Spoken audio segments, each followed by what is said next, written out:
Você sabia que você pode perder força sem perceber, justamente quando acha que está fazendo certo ao se recuperar de uma cirurgia? Parece contraditório. Você está descansando, está evitando movimentos, está seguindo uma orientação de profissionais, mas existe um problema.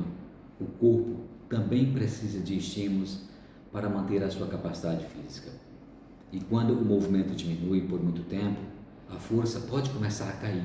Olá, eu sou Paulo Cavalcante de Araújo, sou profissional de educação física, fisioterapeuta, especialista em osteopatia pela Escola de Osteopatia de Madrid, especialista em fisiologia do exercício com foco na saúde, na doença do envelhecimento.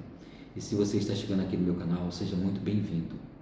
No episódio anterior, nós falamos que depois de uma cirurgia, o corpo precisa reaprender a se movimentar. Hoje, eu quero mostrar uma consequência que muitas vezes passa despercebida: a perda de força. Imagine uma pessoa que faz uma cirurgia no joelho. Durante algum tempo, ela passa a caminhar menos, evitar escadas, ficar mais tempo sentada, precisar de ajuda para fazer tarefas. Tudo isso pode ser necessário em determinadas fases da recuperação. Mas existe um detalhe: quanto menos o corpo é estimulado, é utilizado, menor pode ser o estímulo para manter determinadas capacidades. E isso pode criar um ciclo perigoso.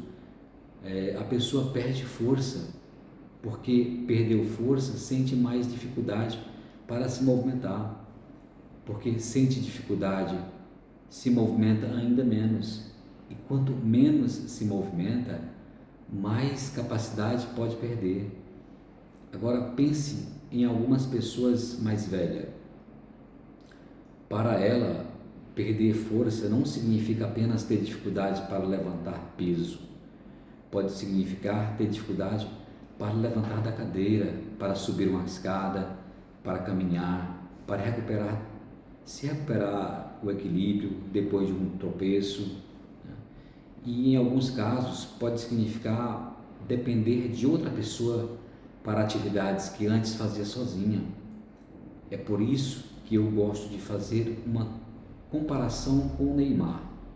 Um atleta de alto rendimento não passa meses parado e simplesmente volta ao campo esperando para que o corpo esteja igual. Ele precisa reconstruir sua capacidade física progressivamente. E a reabilitação de uma pessoa comum existe o mesmo princípio. O corpo precisa ser preparado para as exigências da vida real. É claro que cada cirurgia possui as suas particularidades.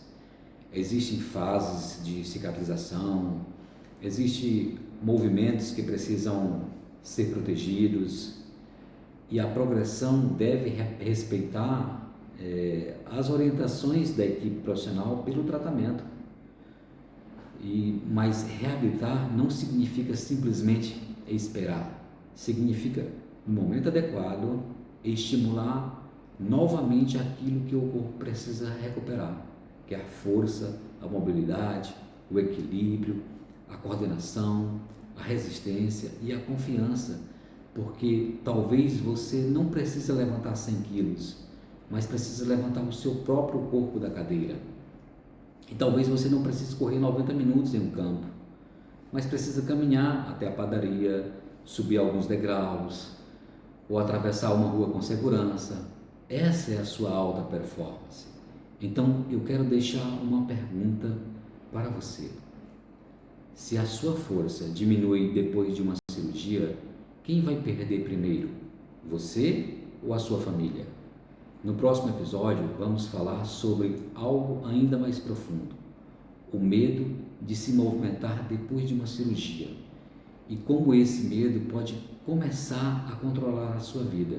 Eu sou Paulo Cavalcante de Araújo e nunca se esqueça: a cirurgia pode não reparar, aliás, ela pode reparar uma estrutura, mas a reabilitação ela prepara você para voltar à sua vida.